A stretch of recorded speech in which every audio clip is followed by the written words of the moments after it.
আবারও ভয়াবহ সংঘাতের শঙ্কা তৈরি হয়েছে গাজা উপত্যকায়। নতুন করে সংঘর্ষের দিকে মোড় নিতে পারে ইসরায়েল ও হামাসের মধ্যে চলমান উত্তেজনা। এরই মধ্যে উপত্যকাটির আশেপাশে সেনা প্রস্তুত করছে দখলদার ইসরায়েল। এমন পরিস্থিতিতে গাজাবাসী মনে প্রাণে চাইছে যুদ্ধবিরতি বাড়ানোর পথে হাঁটুক দুই পক্ষ। গাজায় আবারও যুদ্ধ শুরুর বিষয়ে ইসরায়েলি প্রধানমন্ত্রী বেনিয়ামিন নেতানিয়াহুর হুমকির পর উপত্যকাটি আশেপাশে সেনা বাড়াতে শুরু করেছে দখলদাররা। বুধবার থেকেই তারা গাজা সীমান্তে জড়ো করছে ট্যাঙ্ক সহ ভারী সাজোয়াজান। হামাস যদি 15 ফেব্রুয়ারির মধ্যে 3 ইসরায়েলি জিম্মিকে মুক্তি না দেয়, তবে আবার শুরু হয়ে যেতে পারে ইসরায়েলি হামলা। 15 মাস ধরে চলা এই সংঘাতে ধ্বংসস্তূপে পরিণত হয়েছে পুরো এলাকা।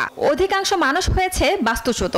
খাবার পানির সংকট তো রয়েছেই, আশ্রয় কেন্দ্রেরও রয়েছে অভাব। এমন অবস্থায় যুদ্ধ শুরু হলে আরো কঠিন হয়ে যাবে গাজার বাসিন্দাদের জীবন। তাই মনে প্রাণে যুদ্ধবিরতি টিকিয়ে রাখার জন্যই প্রার্থনা করছে গাজাবাসী।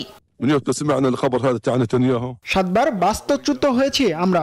এরপর কোথায় যাব তা নিয়ে কোনো ধারণাই নেই। প্রথমে ট্রাম্প, তারপর নেতানিয়াহু আর হামাসের খবর গোটা পরিস্থিতিকে আরো খারাপ করে তুলেছে। মানুষ এখন ক্লান্ত, আর যুদ্ধ সহ্য করার ক্ষমতা নেই। এদিকে বুধবার বার্তা সংস্থা আনাদোলু এজেন্সির প্রতিবেদনে জানানো হয়েছে, গাজায় যুদ্ধবিরতি কার্যকর হওয়ার পরও গাজায় ইসরায়েলের হাতে প্রাণ হারিয়েছে শতাধিক ফিলিস্তিনি। আহত হয়েছেন আরো 8 শতাধিক মানুষ। উদ্ধার হয়েছে 6 শতাধিক মরদেহ।